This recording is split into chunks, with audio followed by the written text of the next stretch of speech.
Is this a visual representation of your game's community? Do you want to turn it into something like this?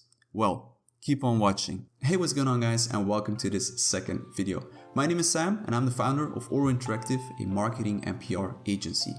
I've been helping a lot of game studios with their promotional activities, but also noticed a lot of common mistakes. So that's why I decided to make videos about them. In this second part of Chapter 1, Understanding Your Game, Your Target Audience, we're going to take a deep dive in target audiences. Whether you are an indie developer or a big studio, defining your target audience is key to successful promotion. But how do you do it? Well, let's dive right into it. But before we begin, let's ask ourselves the question, why are we defining our target audiences? Knowing who your potential players are will allow you to tailor your marketing messages and your marketing strategy in general to resonate with the right people. How can you resonate with people if you haven't defined them? So that's why most strategies won't work, is because they're just doing marketing for the sake of doing marketing. Before you can start doing marketing, you need to first know who you're talking to, and that's why target audiences are so crucial. Step 1 is do your homework. Research is crucial, so welcome in the wonderful world of market research. If you looked at my previous video, by now you should have your unique selling points or USPs. These are basically distinct features that set your game apart from any other game in the market and make it appealing to your target audience. So you've taken the deep dive into your own game. You've looked at key characteristics such as genres, gameplay style, theme, art style perhaps, and now you have a compelling set of features that make your game stand out. The next thing that I want you to do with those USPs and with the key characteristics of your game that you have defined is look for similar types of games on the market. This will be your competitor set, and there is an excellent way of doing this. I personally use a site called gamestats.com to provide me with some initial information about the games that I want. Why? Because I can just input the tags that I want and I receive a set of games that have these tags on Steam. Next, I look for the Steam IDs of those games. You can use a website called SteamDB to look up the Steam ID. A Steam ID is a unique code that is attached to every game on Steam. If you take that code and put it in the right column on the Alt-Shift marketing template, the template will be filled in automatically, and that will save you a whole bunch of time. And by the end, your database should look like something like this.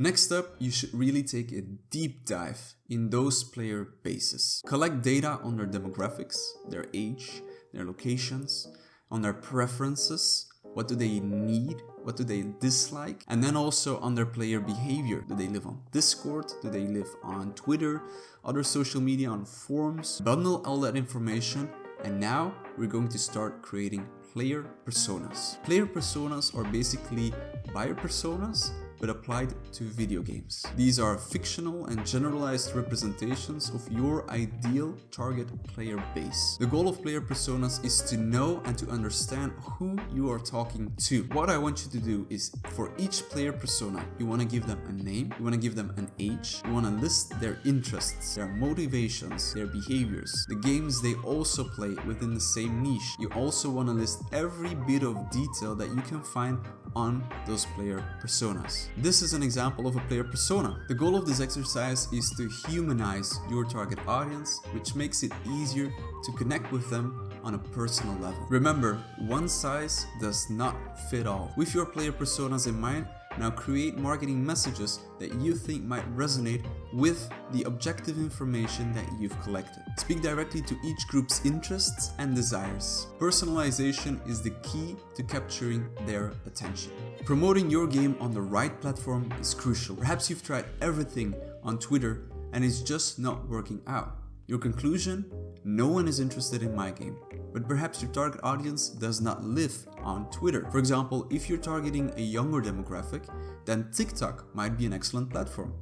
On the other hand, if you're developing a strategy game with deep gameplay mechanics, Perhaps you want to try Reddit. By understanding your target audience's online presence, you can optimize your marketing strategy and get the most out of your efforts. And once you've located where they live, you need to start developing strong relationships with them. Promoting indie games is not just about the hype. There is no hype in indie games. It's all about the relationship with the target audience. And that is vital for long-term success. Engage with your audience on social media, on forums, start a Discord, engage with the people, respond to feedback, hold Q&A sessions, ask me anything.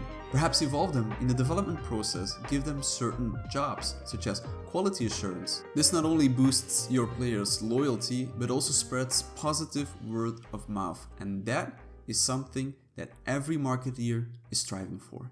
Defining your target audience might seem like a very time-consuming process, but trust me, it is worth it. By knowing who your players are and what they want, you can create a game and a marketing campaign that resonates with the players' interests, motivations, and behaviors. So let's start today. Research, create player personas, tailor your marketing messages, and engage with your community. And I'm sure you will see the results of it in no time. So thanks for watching, everyone. I hope this was interesting. This was the second part, as I mentioned, of chapter 1, understanding your game, your target audience.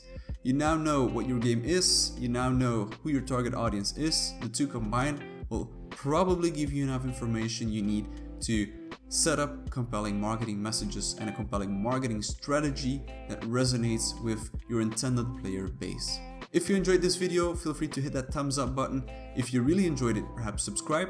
More videos will come soon, and I hope to see you in the next video as well. Bye-bye.